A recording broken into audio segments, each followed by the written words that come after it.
feel about today's game? I don't know, man. It was fun. That's all we were here for. We were here to have fun, and obviously we were competitive, and we did a lot better than last week. And obviously our quarterback stepped it up, and our defense changed, and we're just here and we're having some more fun.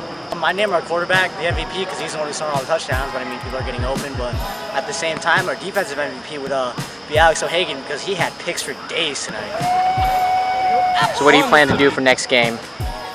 Keep it going and just be my quick, elusive self, and then help the team out as much as I can, and then hopefully we get another W. All right, yo, so shout out to my boys, Kissland, and you know how we do here.